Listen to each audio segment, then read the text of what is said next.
நம்ம எதுக்கு ஆலயத்துக்கு கடந்து வந்திருக்கோம்னா, ஒரு உற்சாகமான ஆவியிலே அவரை நமஸ்கரிக்க, அவரை புகழ்பாட, அவரை ஆராதிக்க. அப்படி என்றால் நம்ம ஆலயத்துக்கு கடந்து வருவது கர்த்தர் நாம மகிமைக்காக நம்மை நாமே அவர் கரங்களை ஒப்பு கொடுத்து அமெரிக்காய் ஆசீர்வாதத்தை பெற்று கடந்து செல்லத்தான். எனவே நாம் இப்போ நம்ம கேட்க போகிற வார்த்தை, ஆவியானவர் கொடுக்கிற வார்த்தை, அறிகிற கர்த்தர் எல்லாவற்றையும் அறிகிறார். அவர் பார்வைக்கு எதுவுமே மறைவில்லை.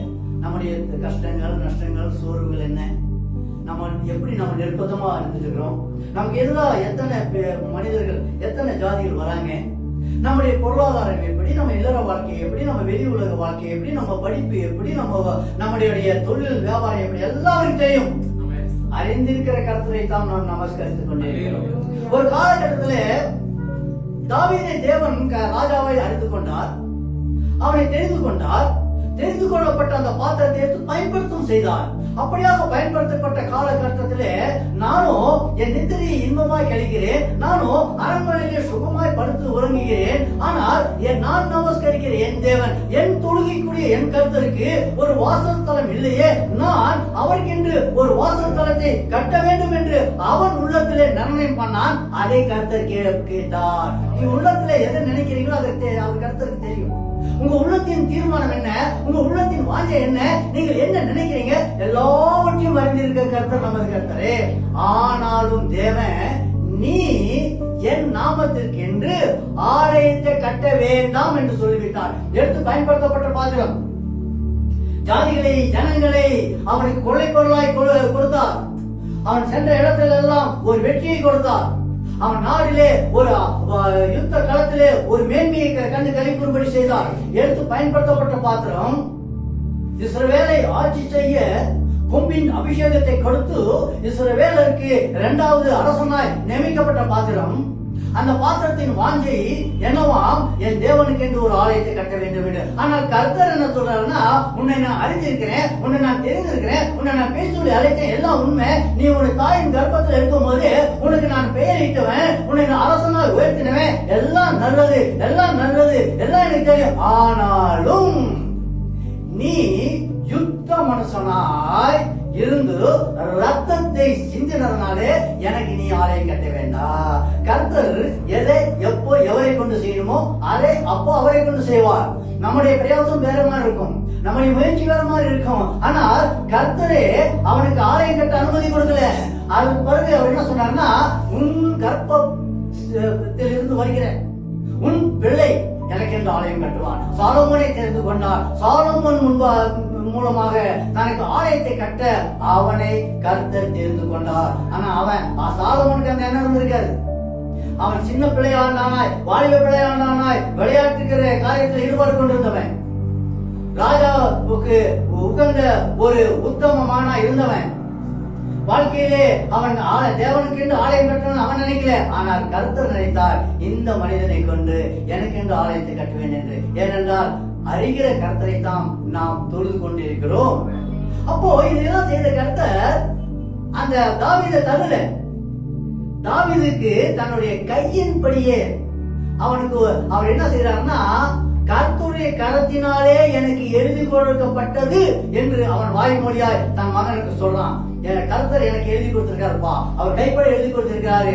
இந்த ஆலயத்தின் வாசல், அதன் உள்புறம், அதன் வெளிப்புறம், அதனுடைய கிருபாசனம், அதில் இருக்கிற உடன்படிக்கை பெட்டி இருக்கிற இடம், தூப காட்டும் பீடம், எல்லாவற்றையும் எனக்கு அவர் எழுதி வரைந்து கொடுத்து விட்டார். இதை நான் உண்டு கொடுக்கிறேன், இதன்படி நீ செய். ஏனென்றால் கர்த்தர் அறிந்திருக்கிறார். அல்லேலூயா.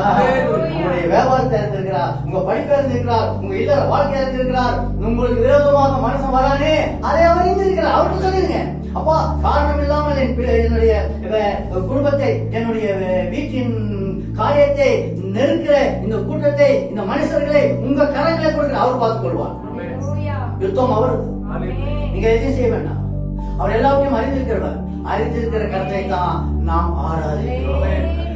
அதான் 1 நாளாகமம் 28ஆம் அதிகாரம் 9ஆம் வசனத்துல கர்த்தர் எல்லா இருதயங்களையும் ஆராய்ந்து நினைவுகளின் தோற்றங்களை எல்லாம் அறிகிறார் என்று பார்க்கிறோம். அப்படி என்றால் கர்த்தர் இருதயத்தை பார்க்கிறவர், ஆராய்ந்து பார்க்கிறவர். நாம நினைக்கிற நினைவுகளின் தோற்றங்களை எல்லாம் அறிந்திருக்கிறார். நாம நினைக்கிற ஒரு தோற்றம் வரும். அப்படியாக வாலிப பிள்ளைகள் நினைப்பாங்க. வாலிப பிள்ளைகள் தோற்ற என்ன நினைவுகளின் தோற்றங்கள் வேற மாதிரி இருக்கும். வயோதிகனுடைய எண்ணங்களின் தோற்றங்கள் வேற மாதிரி இருக்கும். நடுத்தரத்தில் இருக்கிறவங்களுடைய எண்ணங்களின் தோற்றங்கள் வேற மாதிரி. எல்லாத்தையும் அவர் அறிந்திருக்கிறார்.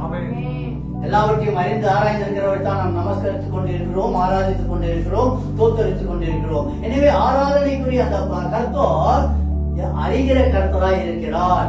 கர்த்தர் எல்லோரும் இறுதியிலும் அறிந்திருக்கிறார் என்று வேதம் சொல்கிறது. முதல் நினைவுகளின் தோற்றங்களை அறிந்திருக்கிறார். இரண்டாவது வேதம் சொல்றது கர்த்தர் எல்லாருடைய இருதயங்களையும் அறிந்திருக்கிறார். எல்லாருடைய இருதயங்களும் அவருக்கு தெரியும். ஏன்னா 1 ராஜாக்கள் புத்தகம் 8ஆம் அதிகாரம் 40ஆம் வசனத்துல தேவரீர் ஒருவரே எல்லா மனுபுத்திரரின் இருதயங்களையும் அறிந்தவரானதால் நீர் அவன் இருதயத்தை அறிந்திருக்கிறபடியே அவனுடைய வழிகளுக்கு தக்கதாக செய்து அவனுக்கு பலன் அளிப்பீராக என்று சாலமோன் விண்ணப்பம் பண்றான். ராஜஸ்தானத்தில் உயர்த்தப்பட்டான். அவன் அறிவே இல்லை, அவன் நினைக்கவே இல்லை நான் ஒரு அரசனாய் சிங்காசனத்துல வீட்டிருப்பேன், சிங்காசனத்தை வீட்டிருக்கிற நான் என் தேவனுக்கு ஒரு ஆலயத்தை கட்டுவேன், அந்த ஆலய பிரதர்சனையிலே நான் ஜெபிப்பேன், நான் ஜெபித்தா அந்த ஆலயமானது தேவ வல்லமையினாலே நிரம்பப்படும். அவன் நினைக்கிறேன், அவர் நினைத்து விட்டார். கர்த்தர் நினைச்சார். என்றைக்கு அந்த சாலோமோனை அறிந்து தெரிந்தாரோ அந்த நாளிலே அவர் நிர்ணயம் பண்ணிட்டாரு, இவன் எனக்கு ஆலயத்தை கட்டுவான், இவன் ஆலயத்தை கட்டும் போது பிரதிஷ்டை பண்ணுவான், அந்த பிரதிஷ்டை நாளிலே நான் அந்த ஆலயத்தை நிரப்புவேன். தேவனோ உங்கள் இருதயங்களை அறிந்திருக்கிறார். இருதயங்களை அறிந்திருக்கிற கர்த்தரை தான் நாம் நமஸ்கரித்துக் கொண்டிருக்கிறோம். லூக்கா எழுதின புத்தகம் 16ஆம் அதிகாரம் 16-15 இயேசு சொன்னாரு, தேவனோ உங்கள் இருதயங்களை அறிந்திருக்கிறார் என்றார். இயேசுவே சொல்லிட்டாரு, இருதயங்களை அறிந்திருக்கிறவர் தேவன் என்று. இயேசு வந்து தேவனுடைய செல்லப்பிள்ளையா இருந்தாலும் இயேசுவே சாட்சியா சொல்கிறார், தேவனோ உங்கள் இருதயங்களை அறிந்திருக்கிறார் என்று. சுத்த இருதயம் உள்ள இஸ்ரவேலுக்கு அவர் சமமா இருக்கிறார். நொறுங்குண்ட நறுங்குண்ட இதயத்தை புறக்கணியாதவர். உங்களுடைய இருதயங்கள் எண்ணங்கள் எல்லாம் தேவனை சார்ந்து தேவனோடு இருந்து இடைப்படுமானால் சாலமோனின் ஆசீர்வாதம் உங்கள் சிரசு மேலே இருக்கும். அவன் எப்படி கட்டுமான பணியை செய்ய எத்தனை உள்ளவனாய் மாறினானோ அப்படி உங்களை மாற்றுவார். அவருக்காக நீங்க செயல் வீரர்களாய், அவர் நாமத்தை மகிமைப்படுத்துவர்களாய், அவருக்கென்று உழைக்க பிழைக்க திராணியை பெற்றவர்களாய் நீங்கள் மாற முடியும். மூன்றாவது, கர்த்தர் மனசுடைய வழிகளை எல்லாம் அறிந்திருக்கிறாராம். அல்லேலூயா.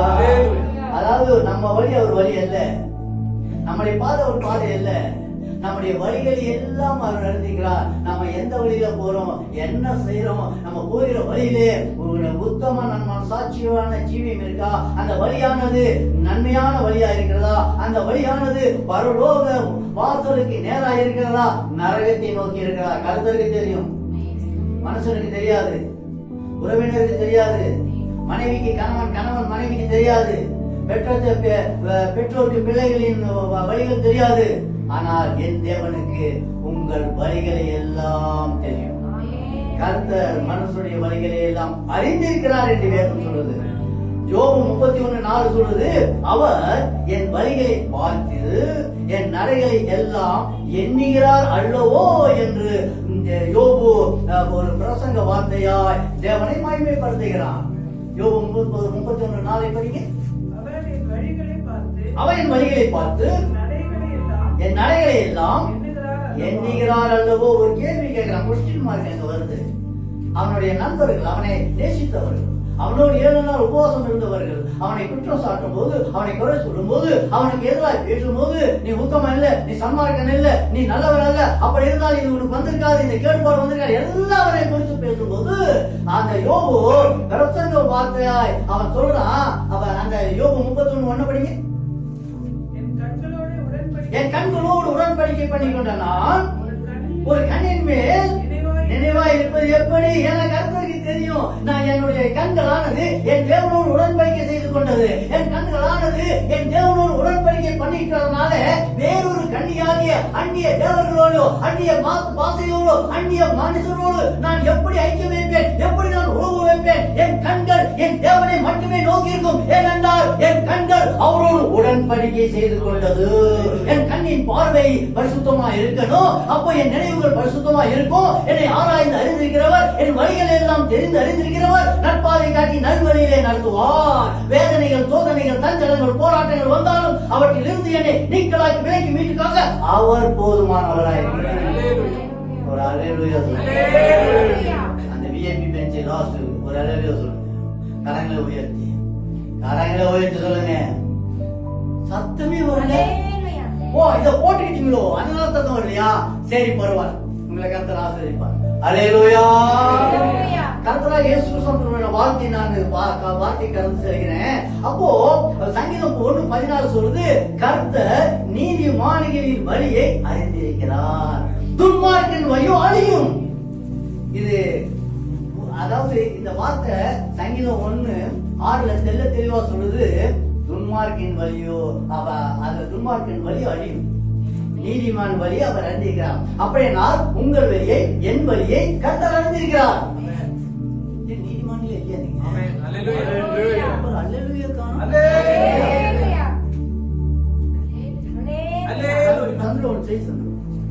அப்படியே நேர மேல போனா ஃபர்ஸ்ட் பில்டிங்ல கீழே ஒரு ஆராதனை நடந்துச்சு. ஒரு 10 பேரை கடந்து வாங்கிட்டு அவங்க அல்லேலூயா சொல்லுவாங்க. என்ன செய்யலாங்க? அப்படி செய்யலாம். கர்த்தர் உங்களை ஆசீர்வதிப்பார். கர்த்தர் மனிதனின் வழிகளை எல்லாம் அறிந்திருக்கிறார். நீதிமொழிகள் 5:21, எபிரேயர் 4:13 நீங்க வீட்டுல போய் படிச்சுக்கோங்க. அவருடைய பார்வைக்கு மறைவான சிருஷ்டி ஒன்றுமில்லை, சகலமும் அவரை கண்கள் முன்பாக நிர்வாணமாயும் வெளியரங்கமாய் இருக்கிறது. அவருக்கே நாம் கணக்கு ஒப்புவிக்க வேண்டும். நீ போகிற வழி நல்லையான வழியா, செம்மையான வழியா, அவருக்கு பிரியமான வழியா அல்லவா? அந்த கணக்கெல்லாம் சொல்ற ஒரு நாள் இருக்கு. சபையே மறந்துடாதீங்க. நான் போற வழி எங்க அப்பாவுக்கு தெரியாது, அம்மாவுக்கு தெரியாது. நான் போற வழி என் மனைவிக்கு தெரியாது. நான் போற வழி என் சிநேகிதனுக்கு, நண்பனுக்கு தெரியாது. கர்த்தருக்கு தெரியும். அவருக்கு மறைவா நீ இங்க போக முடியாது. அவருடைய பார்வை 24 மணி நேரமும் உன் மேல இருக்கு. உன் சிந்தனைகள், உன் நினைவுகள், உன் பாதைகள், உன் வழிகள் எல்லாம் அறிந்திருக்கிறவர் அவர். உன் மனைவி நீ ஏமாத்தலாம், அவர் ஏமாத்த முடியாது. அவர் உன் மேல் கண்ணோக்கமாவே நீ என்ன செய்தாலும் சரி, அவர் பார்வைக்கு மறைவில். நீ பாதாளத்திலே படுக்கை போனாலும் சரி, சமுத்திரத்தின் ஆழத்திலே போனாலும் சரி, மழையிலே மடுவிலே மறைந்து போனாலும் சரி, அவர் பார்வை உண்மையில இருக்கு. உன் பாதைகள் எப்படி இருக்கு? உன் வழிகள் எல்லாம் செம்மையா இருக்கா? பரிசுத்தமா இருக்கா? நன்மைக்குரியதா இருக்கா? நீ கடந்து செல்கிற அந்த வழி நன்மைக்கு ஏதுவா இருக்கா? அவர் அறிவார். கர்த்தர் மனிதனின் வழிகளை அறிவார் என்ற எண்ணத்தோடு நட்பாதையிலே, நேற்றான பாதையிலே நடக்க வேண்டும். மனசுடைய வழிகள் கர்த்தரின் கண்களுக்கு முன்பாக இருக்கிறது. அவனுடைய வழிகளை எல்லாவற்றையும் அவர் சீர்தூக்கி பார்க்கிறார். They have been warned. Our Lord God Jesus knows everything. If you are decided to go, first you have to pray. If God allow you to go, you may go through that way. And there's other ways away. Go away from them. பல லட்சம் கிடைக்கிறதாலும் சரி, பல கோடி கிடைக்கிறதாலும் சரி, அந்த வழியில போகாதே. கர்த்தருக்கு அது பிரியமில்லை. அந்த வழிகள் அவருக்கு பிரியமில்லை என்றால் அந்த வழியை நீ போகாதே. எச்சரிப்பாயிரு. You have been warned. தேவபிள்ளையே எச்சரிக்கையாயிருங்க. கர்த்தர் மனிதனின் வழியெல்லாம் அறிந்திருக்கிறார். 4வது காரியம், கர்த்தர் இருதயத்தின் அந்தரங்கங்களை அறிந்திருக்கிறார். அல்லேலூயா. அந்தரங்கங்கள்னா என்னங்க? அந்தரங்கங்கள்னா என்ன கேட்கணும்.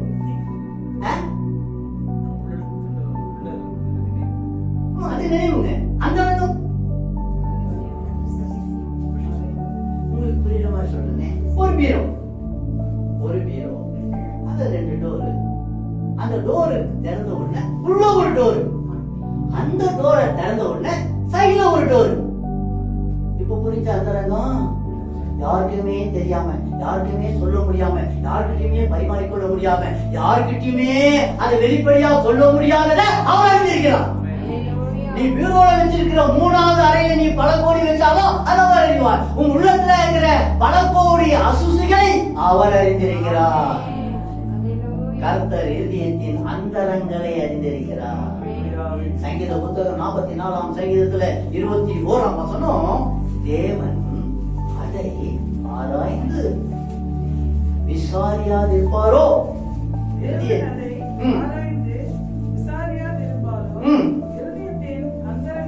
இருதயத்தின் அந்தரங்கங்களை அவர் அறிந்திருக்கிறாரே. நான் அந்தரங்கம் தான் சொன்னேன். அந்த சங்கீத தாக்கியம் அந்தரங்கங்களை அவர் அறிந்திருக்கிறார். அவருக்கு எதுவுமே மறைவில்லை. அவருக்கு எதுவுமே மறைவில்லை. நீ எங்க போற, என்ன செய்யற, உன்னுடைய அந்தரங்கங்கள் என்ன, எல்லாவற்றையும் வெளியரங்கமாய் கர்த்தர் பார்வைக்கு. புத்தகம் 17ஆம் அதிகாரத்துல 9:10 சொல்லுது, எல்லாவற்றையும் பார்க்கணும் எதையுமே திருக்குள்ளதும் மகா கெடுதலுமாயிருக்கிறது. அதை அறியத்தக்கவன் யார்? அதை அறியத்தக்கிறவர் தேவன். அதை அறியத்தக்கவர் கர்த்தர். அந்த கர்த்தருக்கு உன்னுடைய இருதயத்தின் திருக்குகள் என்னன்னு தெரியும். அந்த கேடுபாடு உள்ள அந்த இருதயம் அவருக்கு தெரியும். உள்ளத்துல நீ பயக்கிறியா, உள்ளத்துல வேறுபாடா இருக்கா, உள்ளத்துல ஒரு வேற்றுமை வச்சுட்டு உலகத்துல நீ உறவாடி இருக்கிறியா, அவருக்கு தெரியும். உன் அந்தரங்களை பார்க்கிறவோ, உன்னுடைய காரியத்தில் இருக்கிற அந்தரங்கங்கள் எல்லாம் வெளியரங்கமா பார்க்கிறவர் அவர். கர்த்தராகிய நானே ஒவ்வொருவனுக்கும் அவன் வழிகளுக்கும் செய்கைகளின் பலன்களுக்கும் தக்கதை கொடுக்கும்படிக்கு இருதயத்தை ஆராய்கிறவரும் உள்ள திரைகளை சோதித்து அறிவுறுமாயிருக்கிறேன் என்று கர்த்தர் உரைக்கிறார். எடுக்கலையா? என்ன எரேமியா 17:9-10.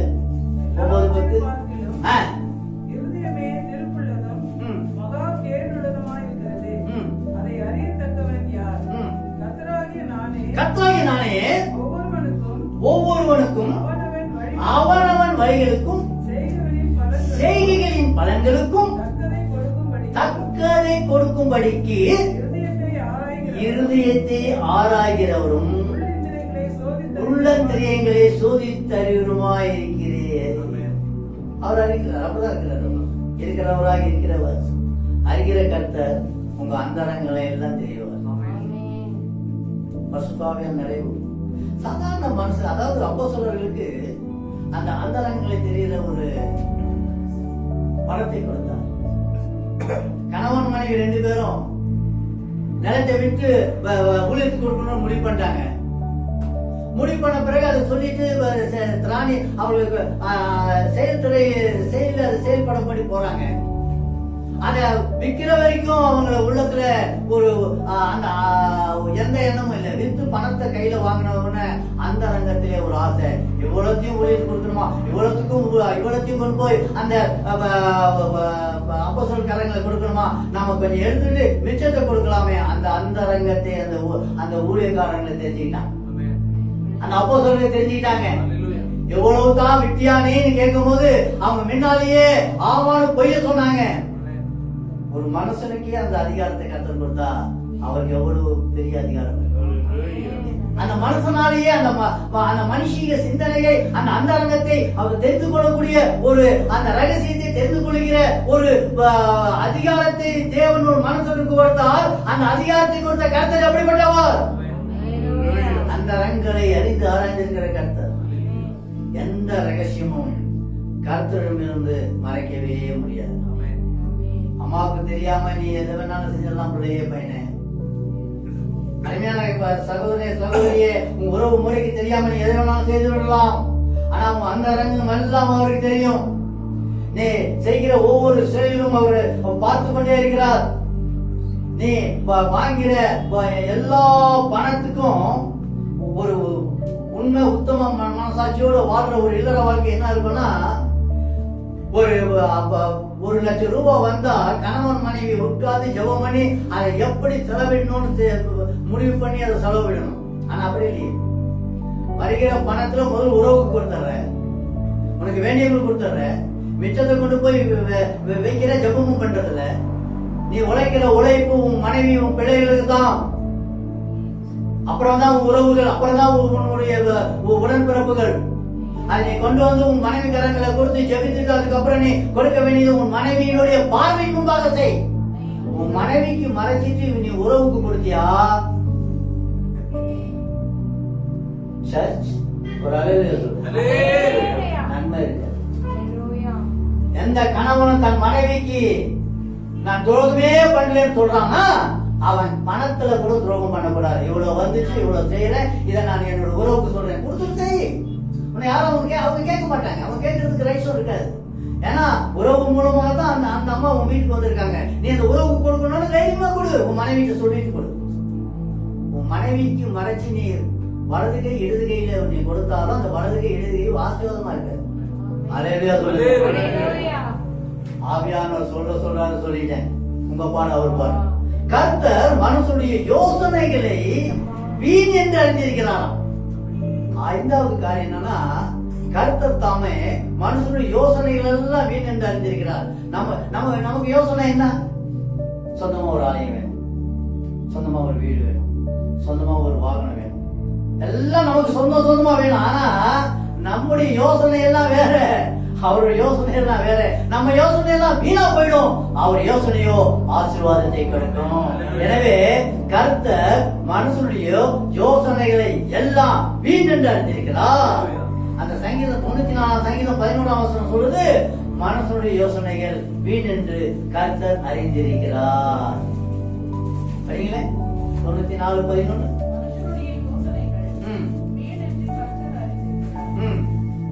அப்போ சகோதரனே, சங்கீதக்காரன் பாடுனா, என் உள்ளத்தின் விசாரங்கள் பெருகையில் உம்முடைய ஆறுதல்கள் என் ஆத்மாவை தேற்றுகிறது என்று பாடுவதின் நோக்கம் என்னன்னா, வீண் சிந்தனையை விட்டு தேவன் பால் பற்றதா இருக்க விரும்புகிற ஒரு சுபாவம் அவனுக்கு இருந்துச்சு. என் யோசனைகள் வீணுப்பா, என் பிரயாசம் வீணுப்பா, நான் யோசனை பண்ற யோசனை எல்லாம் வீணுன்னு உங்களுக்கு தெரியும். அதனால என் உள்ளத்தின் விசாரங்கள் பெருகையிலே அப்பா உமக்கு விரோதமாக, அப்பா உமக்கு பிரியமில்லாத அந்த யோசனைகள் வரும்போது அந்த யோசனையிலிருந்து என்னை காத்துக்கொள்ள, என்னை நான் ஒரு நீதிமானாய் மாற்றிக்கொள்ள, உமக்கு உகந்த பாத்திரமாய் ஜீவித்திட, என் ஆத்துமாவை தேற்றுகிறவரே, ஆறுதலை தருகிறவரே, வீண் சிந்தனைகளை விட்டு உன் பால் பற்றதா இருக்க எனக்கு அனுபவம் தாரும், அந்த அனுபவத்தோட என்னை வழிநடத்தும் என்று பாடுகிறான். அல்லேலூயா. மனிதனின் யோசனைகள் வேறு, கர்த்தரின் யோசனைகள் வேறு. வீணான யோசனை இளைய பண்ணும். கர்த்தரிடம் யோசனை கேட்டு செயல்பட்டால் நல்லதே நடக்கும். நான் என்ன செய்ய சித்தமா இருக்கிறீங்கப்பா, என் செயல்பாடுகள் எப்படி இருக்கணும், என்னுடைய நீங்க வழிபாடு ஸ்தலத்துக்கு கடந்து தந்தா கூட, அப்பா என் வழிபாடுகளிலே நான் உண்மை உள்ளவனாய் உத்தமமான சாட்சியோடு நான் ஆராதிக்கணுமே என்று நீங்கள் சொல்லி என் யோசனைகள் எல்லாம் விதாவாய் போய்விடாமல் அப்பா உண்மை நோக்கி இருக்கட்டும், உண்மை நோக்கி அபயமிடட்டும். அப்ப என்னுடைய எல்லா விதமான யோசனைகளும் உண்மை சார்ந்து இருக்கட்டும். என் ஆத்மாவை தேற்றுகிறவராய், ஆறுதலை கொடுக்கிறவராய் என்னோடு இருந்து வீண் சிந்தனைகளை விட்டு உன்பால் இழுத்துக் கொள்கிற அந்த அன்பின் கையினாலே என்னை இழுத்துக் கொள்ளும் என்று சொல்லுங்க. அவர் அன்பின் கையினாலே உங்களை கட்டி இருப்பார். எங்க ஓடிட முடியாது, அவர் பார்வைக்கு தப்பி போகவே முடியாது. நீங்க எங்க இருந்தாலும் அந்த அன்பின் கையில் அவர் பால் இழுத்து விடும். அவரை நீங்கள் நேசிப்பது உண்மையாக. மனிதனின் யோசனைகள் வேறு. நல் யோசனை கொடுக்கிறவர், நல் ஆலோசனை கொடுக்கிறவர் நமது தேவாதி தேவன் ஒருவரே. ஆனா வேதம் சொல்லுது 139ஆம் சங்கீத 2ஆம் வசனத்துல வேதம் சொல்லுது, என் உட்கார்தலையும் என் எழுந்தலையும் நீர் அறிந்திருக்கிறீர், என் நினைவுகளை தூரத்தில் இருந்து அறிகிறீர். பரலோகத்திலே இருந்து உன் யோசனை அறிகிறார் தேவனே.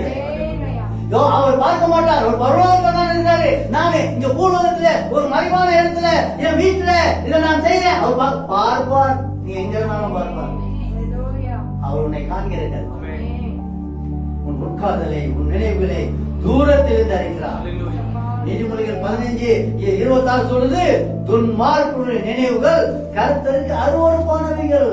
அப்படி என்றால் நாம் சன்மார்க்கராய், நீதிமானாய், உண்மையால், உத்தம நன்மை சாட்சியோடு தேவனை சார்ந்து வாழ்கிறவர்களாக இருந்தால் நம்முடைய நினைவுகள் கருத்துக்கு பிரீதியாய் இருக்கும். மத்திய புத்தகம் 9ஆம் அதிகாரம் 4ஆம் வசனத்துல படிக்கிறோம். இயேசு திமிர்வாதக்காரனை சுகமாக்கின போது அங்கிருந்த வேதபாரகர் சிலர் இயேசுவை உள்ளத்திலே தூசித்தார்கள். அப்பொழுது இயேசு சொன்னாரு, நீங்க உங்கள் இருதயங்களிலே பொல்லாதவைகளை சிந்திக்கிறது என்ன என்று கேள்வி கேட்டார். அந்த பொல்லாத சிந்தனை அவருக்கு தெரிஞ்சிச்சு. அவரு அருகாமையிலேயே நின்றுட்டு அவன் தூசிக்கிறான். வேதபாரகர்கள் பிரசித்தி பெற்றவன் அந்த காலத்துல. 5 ஆகமங்களையும் மனப்பாடம் பண்ணி வச்சவன், கற்பனைப்படி வாழ்கிறவன், அந்த நீதியை நிறைவேற்றணும் துடிக்கிறவன். அவர் என்ன செய்துட்டாரா, உன் பாவங்கள் மன்னிக்கப்பட்டதுன்னு சொல்றான். பாவங்களை மன்னிக்கவர், பாவங்களை மன்னிக்க வந்தவர் அவர். உலகத்தின் பாவங்களை சுமந்து தீர்க்க தேவ ஆட்டுக்குட்டியாக வந்தவர். அவருக்கு அதிகாரம் இருக்கு, ஆனால் அவருக்கு தெரியல.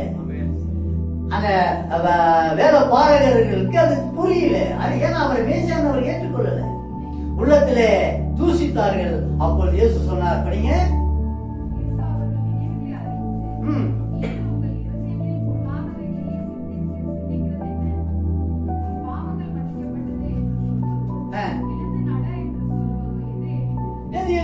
அதாவது எது சுலபமோ அதான் இயேசு சொல்லுவார். எழுந்து நிறைய சுலபம். அதை விட்டுட்டு உன் பாவங்களை நீ உன் படுக்கையை எடுத்துக்கொண்டு உன் வீட்டுக்கு கடந்து போ அப்படின்றது லென்த்தான ஒரு வார்த்தை இல்லைங்களா? இப்பதான் கையேந்தி போகணும் வந்துருச்சு, உங்களுக்கு புரியுமே எல்லாமே. இதுல பட்டனை அழுத்தி பாக்குறது நல்லதா, வேதத்தை புரட்டி புரட்டி பாக்குறது நல்லதா? வேதத்தை புரட்டு, இதை அழுத்துறதை நிறுத்து. உன்னை அழுத்தி போடுவேன். நீ வேதத்தை புரட்ட புரட்ட புரட்ட உன் உள்ளத்தின் காயங்கள் ஆற்றப்படும், உன் தேவைகள் சந்திக்கப்படும். எத்தனை முறை நீ அதை புரட்டியோ அத்தனை முறை கில்கால் என்ற வார்த்தையின்படி காயத்தை புரட்டி போட்டு மேன்மை கொடுப்பாரு உன் தேவை. இப்பெல்லாம் வெரி ஈஸி கோயிங். கம்ப்யூட்டர் பண்ணுவாங்கிறான், நட்டு கட்டு பட்டுங்கிறான், ஒன்னும் விளங்கல. நீயாவே எவ்வளவு நாகரிகமானாலும் எவ்வளவு வசதிக்கு படித்த காலங்கள் வந்தாலும் நீ தேவ பிள்ளை. மறந்துடாதே, கர்த்தருடைய கரங்களில் இருக்கிற ஒரு முத்திரை மோதிரம் மறந்துடாதே. அதனால இயேசு ஒரே ஒரு வார்த்தை சொன்னா போதும், அந்த ஒரு வார்த்தை சுகத்தை கொடுக்கும். அந்த வேலைக்காரனுக்கு சொந்தமாகணும் போது அந்த 100க்கு அதிபதி அவர்தாங்க கேட்டான், நீங்க ஒரு வார்த்தை சொல்லுங்க போதும், என் வேலைக்காரன் சொந்தமாவான். விசுவாசத்தின்படி நீ விசுவாசியே, நீ எதை விசுவாசிக்கிறோ அப்படியே ஆகட்டும் சொன்னாரு. ஏன்னா அவருக்கு அவனுடைய யோசனைகள் தெரியும்.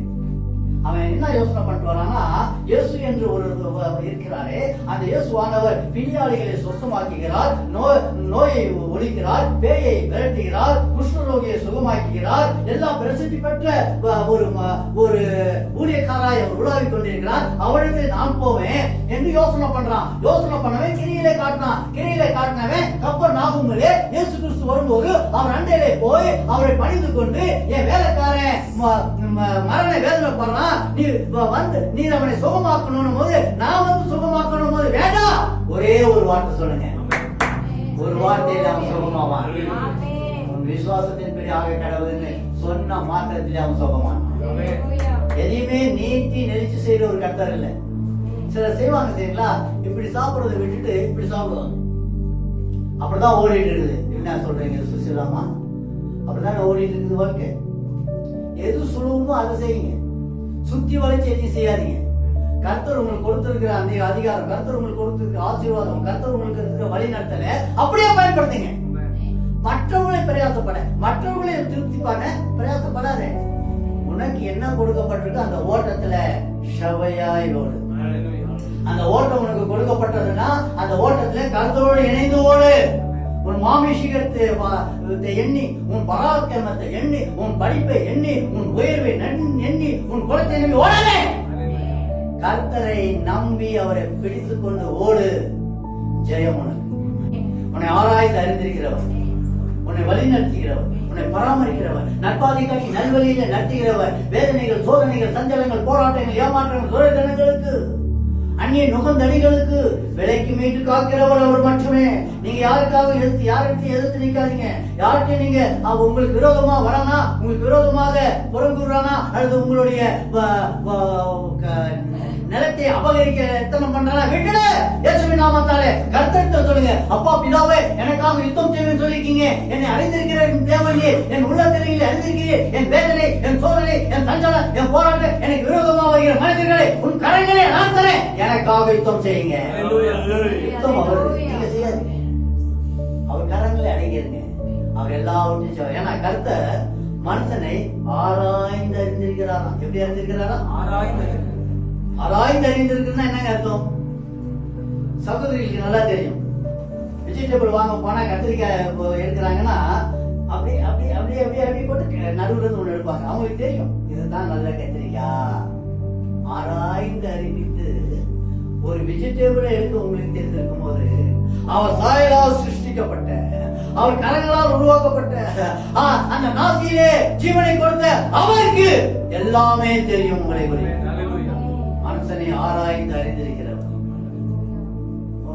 எப்படின்னா ஒரு நடந்த ஒரு சம்பவம் வேதத்துல தான் சொல்றேன், வேற எங்கேயும் போல. பெல்சாசார் என்ற ஒரு மனுஷன், ஒரு ராஜா. அந்த ராஜா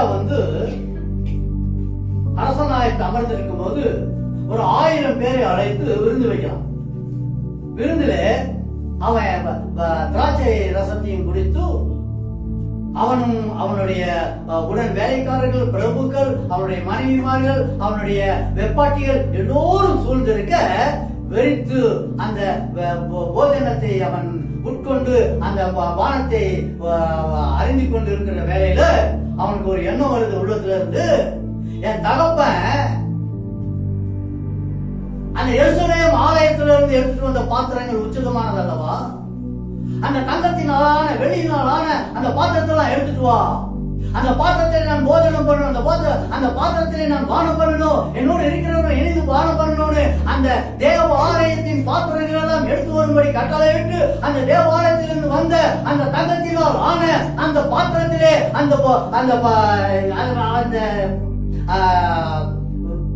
குடிக்கக்கூடிய அந்த பானத்தை ஊற்றி அவனும் அவனோடு இருந்த பிரபுகளும் வெப்பாட்டிகளும் மனைவிகளும் அதை குடித்து அறிந்து விட்டு அதுக்கு மேல ஒரு காரியம் என்ன செய்யறான்னா, அங்கிருந்த விக்கிரகங்களையும் விக்கிர தோப்புகளையும் குறித்து, அதாவது வெளியினாலான தங்கத்தினாலான மரத்தினால் ஆன கல்லினால் ஆன தெய்வங்களை புகழ்ந்தான்.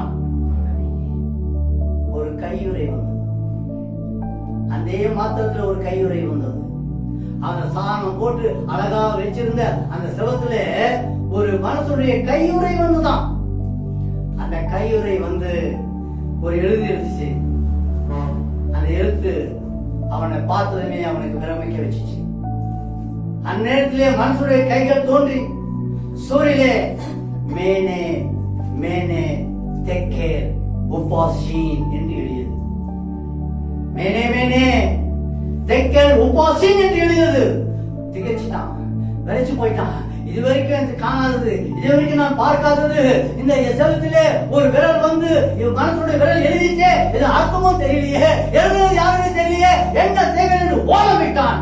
ஏன்னா அந்த மனுஷனை ஆராய்ந்து அறிந்திருக்கிற என் தேவன் எந்த பரிசுத்தமான பொருளை, அந்த பரிசுத்தத்தை சீர்குலைக்க கூடாத ஒரு பொருளை, அந்த நேபுகாத்நேச்சார் மூலமாக கொண்டு வந்த பொருள், பாதுகாக்கப்பட்ட அந்த பொருளை எடுத்து அவன் வெப்பாட்டியோடு மனைவியோடு அவன் அங்க போஜன பண்ணினது கர்த்தருக்கு அருவருப்பா இருந்ததோ.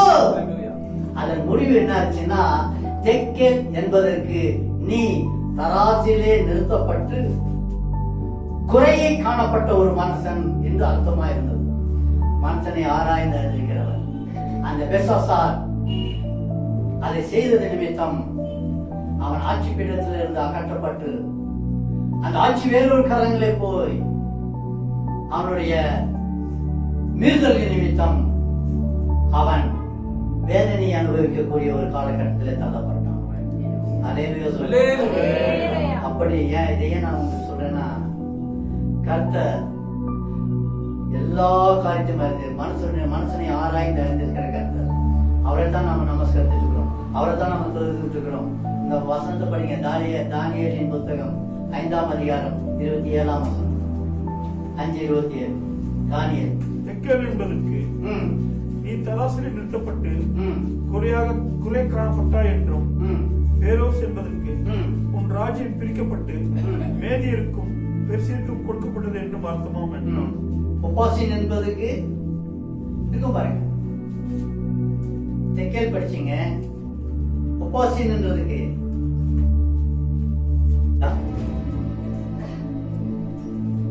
25 படிங்க. 7:25 எழுதப்பட்ட எழுத்து என்னவென்றால் மேனே மேனே தெக்கேல் உப்பாசின் என்பதே. இந்த வசனத்தின் அர்த்தமாவது மேனே என்பதற்கு தேவன் உன் ராஜ்யத்தை மட்டிட்டு அதற்கு முடிவு உண்டாக்கும் என்றும், தெக்கேல் என்பதற்கு நீ தராசிலே நிறுத்தப்பட்டு குறையை காணப்பட்டாய் என்றும், பேரேஸ் என்பதற்கு உன் ராஜ்யம் பிரிக்கப்பட்டு மேதியருக்கும் பெருசியருக்கும் கொடுக்கப்பட்டது என்றும் அர்த்தமாம் என்றான். அப்போ அந்த என்னன்னா, ராஜ்யம் பிரிக்கப்பட்டு யாருக்கு கொடுக்கப்படுது? மேதியருக்கும். மேதியர்னா யாரு?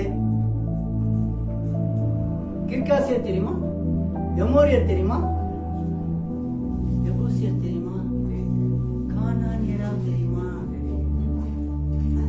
இதெல்லாம் கலந்த ஒரு ஜாதி. இதெல்லாம் கலப்பட ஜாதி. இப்போ நீங்க இந்த அமெரிக்காவில் நீங்க பிளேயர்கள் எல்லாம் பார்த்துருக்கீங்க. நல்ல ஃபுட்பால் பிளேயர், எல்லா பிளேயர் ஸ்போர்ட்ஸ்ல இருக்கிற மத்தனையும் நீக்ரோ தான் வந்து வின் பண்ணுவான். அந்த நீக்ரோல ஒரிஜினல் நீக்ரோ பக்கத்துல கலப்படக்காரனும் நிக்குவான். பார்த்துருக்கீங்களா?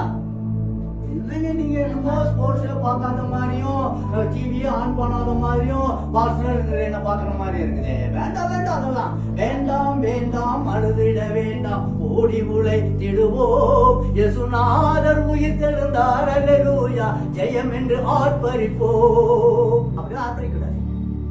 உள்ளதே உள்ளதின்படி என்ன சொல்லணும். பார்த்திருக்குமா இல்லையா? பார்த்திருக்கிறோம். அப்போ அந்த கருப்பம் பக்கத்துல கருப்பம் இல்லாம வெளுப்பம் இல்லாம மூணு மங்கி போன ஒருத்தன் நிக்குவான். அவன் தான் கலப்படம். நீக்கிற ஒரு ஆங்கிலேயனை கல்யாணம் கட்டிக்கிட்டா அவனுக்கு உண்டாகிற ஒரு குழந்தையா இருப்பான். அவன் தான் இந்த மனது. இப்ப புரிஞ்சிச்சுங்களா அது யாருன்னு? அப்பா இவ்வளவு கஷ்டப்பட்டு இருக்கு புரிய வைக்க. எங்க நீங்க இது தோசை சுடுறதுக்கு என்னென்ன போடுறீங்க? மாவு, அதாங்க மாவுக்கு வந்து அரிசி. சாரிங்க, அரிசின்றது மாவு சொல்லிட்டேன். அரிசி, உளுந்து, வெந்தயம், அவ்வளவுதான் போடுறீங்களா? அதனால்தான் தோசை அப்படி இருக்குது. ஏன் தோசை அப்படி கடிச்சிருக்குது இப்பதான் புரியுதுங்க. வேற என்ன தெரியாது. தெரிஞ்சாதான் நம்ம போட்டுருப்போமே. போட்டிருந்தா தான் அந்த தோசை கருகாது. கருகின தோசையை தான் நான் சாப்பிடாத, நாய் சாப்பிடாத நான் சாப்பிட்டு இருக்கிறேன். அது தெரிஞ்சுதான் நீங்க நல்லா செய்வீங்க. அது கூட கொஞ்சம் இதை எடுத்துட்டு இந்த ஓமத்தை எடுத்து பொரிச்சிடணும். என்ன செய்யணும்? வறுத்துடணும். வறுத்தது கொஞ்சம் பொரிஞ்சது மாதிரி வரும். அதை எடுத்து இவ்வளவு கொட்டிடாதீங்க, கடுகு கொட்டுற மாதிரி. இவ்வளவு எடுத்து அதுல போட்டு நீங்க அதுல தோசை சுட்டுறீங்கன்னா தீயாது. இந்த ரகசியம் இது வரைக்கும் யாருக்கும் தெரியல போறது. அதான் ஒரு மாதிரி என்ன பாருங்க. இனிமேல் நீங்க உங்க கணவன்கிட்ட திட்டு வாங்காதீங்க. அப்படி செய்யுங்க, அது கருகியே போகாது. ரெண்டாவது ஜீரணமாயிடும். ஏன்னா அந்த ஜீரணிக்கிற சக்தி அதுல இருக்கு. மூணாவது ஜலதோஷம் பிடிக்காது. நாலாவது நாசில சுவாசம் நல்லா வரும். அஞ்சாவது நல்ல தூக்கம் வரும். இத்தனை காரியம் அதுல இருக்குங்க ஓமத்துல. ரொம்ப ரொம்ப ரொம்ப சீப்பான பொருளை தான் கர்த்தர் ஆசீர்வதிச்சிருக்கிறாரு. இந்த நெல்லிக்காவை கொடுத்துருக்காரு. நம்ம ஆப்பிள் தான் சாப்பிடுறோம். ஆனா நெல்லிக்காவில டாக்டர்மா எத்தனை வைட்டமின் இருக்கு உங்களுக்கு தெரியுமே. ஆனா நம்ம ஆப்பிள் தான் சாப்பிடுறோம். அது சீப்பா கிடைக்குது, தூக்கி போட்டுரும். ஆப்பிள் கிலோ 200 ரூபாய். பணத்தை தான் பாக்குறோம், பொருளை பாரு, அதுக்கு ஆசீர்வாதத்தை பாரு. அப்போ இதை ஏன் சொல்ல வந்தேன் அப்படின்னா, நாம வந்து எதை எப்படி செய்தாலும் அதுல என்ன என்ன இருக்கு, எப்படி கலந்துருக்கு, எதை கலந்தா எப்படி இருக்குன்றது தெரிஞ்சுட்டு செஞ்சா நம்ம ஜெயசீலராய் வாழ முடியும். அது அமெரிக்காக்காரன் தெரிஞ்சுக்கிட்டனா தான் கலப்படக்காரனை வச்சுக்கிட்டு இன்னைக்கு உலகத்தையே கலக்கிறான். ஸ்போர்ட்ஸ் வந்து அவன் தான் எல்லாத்தையும் நினைக்கிறான். காரணம் என்ன? அடிமையா அவனை கொண்டு வந்துட்டு அடிமைக்கு விடுதலையை கொடுத்துட்டு இப்ப அவனை வச்சு பயன்படுத்திட்டு இருக்கிறாங்க. ஆனா அடிமைத்தனம் அமெரிக்காவில இருந்து போகல. அந்த கருப்பரை வெறுக்கிற இனம் இன்னொரு இருந்து தான் இருக்கு. அது போகட்டும், அதுக்கும் நமக்கு சம்பந்தம் இல்லை. என்னை கேட்டு தேவ பிள்ளையே, கர்த்தர் மனுஷனை ஆராய்ந்து அறிந்திருக்கிறார். எல்லா காரியமும் கர்த்தருக்கு தெரியும். அமெரிக்கா தேசத்துல 2 கோபுரங்கள் நிர்மூலமாகி விழுந்ததுக்கு காரணம் என்னன்னா, அவன் உள்ளத்துல வந்த அந்த பெருமை. என்ன தவிர உலகத்துல யாருமே இல்லையானா அவன் அவன் அவன் அந்த ஒரு நாள் அந்த டிவில அந்த கொடுக்குறான், ஐநா சபைக்கு நேரா உலகத்தை கலக்கிறவங்க நாங்க தான், நாங்க சொன்னாதான் சில சமயத்துல சூரியனே உதிக்கணும். அதே வாரத்துல 2 கோபுரம் வந்து போச்சு. பெருமை. உள்ளத்தை அறிந்திருக்கிற கர்த்தர், மனசுடைய எல்லா நினைவுகளும் ஆராய்ந்து அறிந்திருக்கிற கர்த்தர் நமது கர்த்தர். அந்த பெர்சாவுக்கு வந்த அந்த பெருமை, கர்வம், அவன் ஆட்சி போயிட்டு தெருவில் நிற்க வேண்டிய ஒரு சூழ்நிலையை கர்த்தர் அனுமதித்து விட்டார்.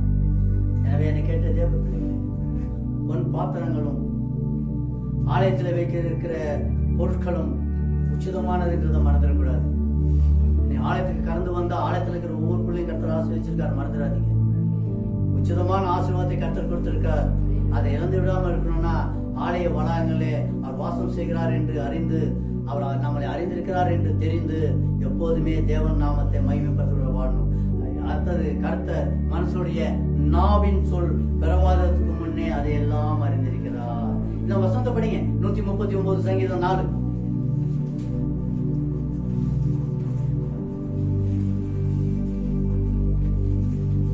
என் நாவில் சொல்லப்படுவதற்கு முன்னே இதோ கர்த்தாவே அதை எல்லாம் நீர் அறிந்திருக்கிறீர். இதோ கர்த்தாவே அதை எல்லாம் நீ அறிந்திருக்கப்பா. என் வாயில என்ன சொல்லு வருதோ அதுக்கு முன்பாகவே நான் என்ன பேச போறேன் அதை அவர் அறிந்திருக்கிறார். அதனால நம்முடைய வாய்க்கு காவல் வச்சுக்கணும். நம்ம பேசுற பேச்செல்லாம் அவருக்கு தெரியும். பேசுறதுக்கு முதலே அவருக்கு தெரியுமே. நீங்க பேசிட்டா அப்படி அவருக்கு தெரியாம போயிடும். இதோ கர்த்தாவே என் வாயில் சொல் பெறாதற்கு முன் இதோ நீர் அதை அறிந்திருக்கிறீரே என்று அந்த சங்கீதக்காரன் பாடினதை நினைப்பேற்றுக் கொள்ளணும். கடைசியா தேவன் சகலத்தையும் அறிந்திருக்கிறார். ஏன்னா அவர் மூலமா தான் இந்த உலகம் உண்டாக்கப்பட்டது. அவர் கரங்களினால் உருவாக்கப்பட்ட இந்த உலகத்தில் நாம் வாழ்ந்து கொண்டிருக்கிறோம். உலகமும் அது நிறைவும் அவரது. தேவன் சகலத்தையும் அறிந்திருக்கிறார். 1 யோவானின் புத்தகம் 3ஆம் அதிகாரம் 20ஆம் வசனம், தேவன் நம்முடைய இருதயத்திலும் பெரியவராய் இருந்து சகலத்தையும் அறிந்திருக்கிறார். படிங்க.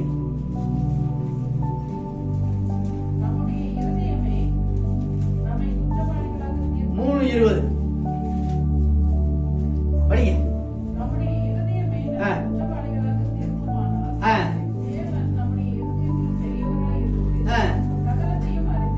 அப்ப நம்ம இருதயமே நம்ம செய்யறது தப்புன்னு சொல்லுது.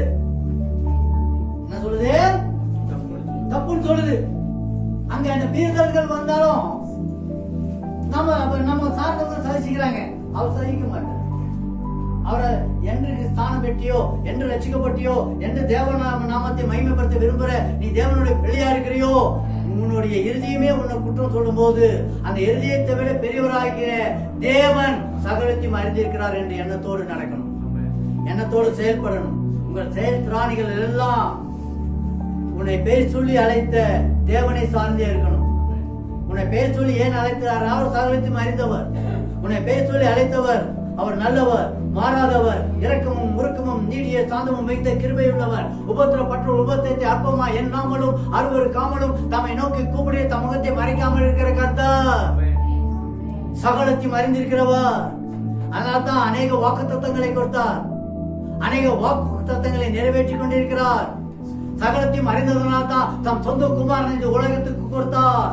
நம்முடைய பாவங்களுக்காக, நம்முடைய நிர்விசுவாரங்களுக்காக, நம்முடைய மீறுதலுக்காக அவரை ரத்தம் சிந்த வைத்தார், மரண ஆக்கினைக்கு உட்படுத்த வைத்தார், கல்லறை தோட்டத்தில் அடக்க ஆராதனைக்கு அனுமதித்தார். 3ஆம் நாள் உயிரோடு அவர் எழுப்பினார். ஆனாலும் அந்த இயேசு பரலோகத்திலே தேவனின் வலது பார்த்து அமர்ந்திருந்து நமக்காக பரிந்து பேசிக் கொண்டிருக்கிறார். மறந்துடாதீங்க. யாத்ராக புத்தகம் 33ஆம் அதிகாரம் 12ஆம் வசனம். சீக்கிரமா 5 நிமிஷம் தான் இருக்கு.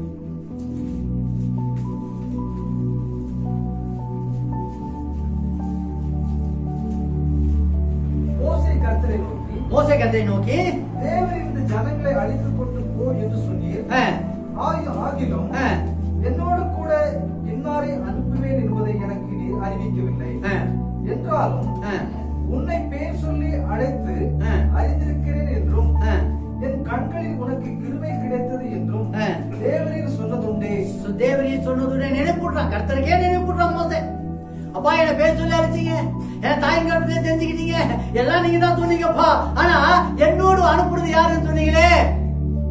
17ஆம் வசனத்தை படிங்க. அதுலயே 17. அப்பொழுது கர்த்தர் மோசேயை நோக்கி, நீ சொன்ன இந்த வார்த்தையின்படியே செய்வேன். என் கண்களில் உனக்கு கிருபை கிடைத்தது போதும். நீங்க கேட்டீங்களா? ஒரு கண்களை கிருபை கிடைக்கும். ஏன்னா உங்களை பேர் சொல்லி அழைத்தவர், உங்களை அறிந்திருக்கிறவர், சகலத்தையும் அறிந்திருக்கிறவர், உங்களை ஆராய்ந்து அறிந்திருக்கிறவர். அவர்கிட்ட கேளுங்க, அவர்கிட்ட உங்களை ஒப்பு கொடுங்க. அப்பா, என்னுடைய நிலைமைகள் எப்படி இருக்கு? நான் நிந்தனைகள் போராட்டம் எனக்கு இருக்கு. காரணம் இல்லாமல் என்னுடைய எல்லை பகுதியிலே அப்பா எல்லை பகுதியை தள்ளி போடுறான். காரணம் இல்லாமல் எனக்கு தூசண வார்த்தை பேசுறான். காரணம் இல்லாமல் எனக்கு பகை வருகிறது, நிந்தனை போராட்டம் வருதப்பா. அப்பா, நீ என் என்னை தாயின் கர்ப்பத்திலே பேய் சொல்லி அழைத்தவரே, என்னை அழைத்தவர் நீரானார், எனக்காக யுத்தம் செய்யும் என்றார். உங்களுக்காக யுத்தம் செய்வார். நீங்க யாருக்காக யுத்தம் செய்வார்? உங்களை நீதியின் பாதையிலே வழி நடத்தி மகா வர்ச்சான காலங்கள் உங்கள் ஆத்மாவை திருப்தியாக்கி உங்கள் எலும்புகளை நிர்மலதாக்க அவர் போதுமானவர் இருக்கிறார். உங்களை செழிக்க வைக்க, சுகித்திருக்க அவர் போதுமானவராக இருக்கிறார். இன்னும் ஒரு வசனத்தை படிங்களா, 3 நிமிஷம் இருக்கு. ஏசாயா தீர்க்கதரிசி புத்தகம் 40ஆம் அதிகாரம் 43ஆம் அதிகாரம் 10ஆம் வசனம். 43:10.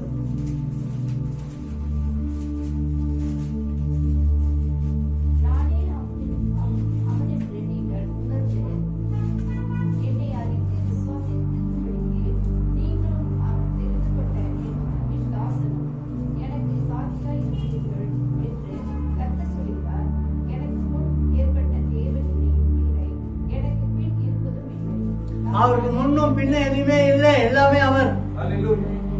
எந்த விக்கிரகங்களும் வேண்டாம். உங்களை பேர் சொல்லி அழைத்தவர் அவர் தான். தாயின் கர்ப்பத்திலே மீட்டெடுத்தவர் அவர் தான். சகலத்தையும் அறிந்தவர், உங்களை ஆராய்ந்து அறிந்திருக்கிற உன்னத தேவன், உயிருள்ள தேவன் அவர் மட்டுமே. இன்னும் ஒரு வசனத்தை படிக்கலாமா மகன்? நேரம் இருக்குல்ல, படிக்கலாமா? லூக்கா எழுதின புஸ்தகத்துல 19ஆம் அதிகாரத்துல 5ஆம் வசனத்துக்கு போங்க. 19:5 லூக்கா.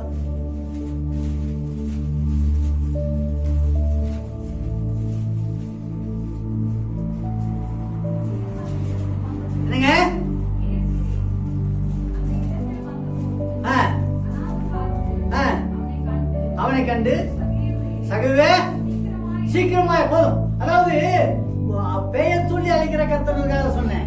சகேவு யாருன்னு இயேசுக்கு தெரியாது.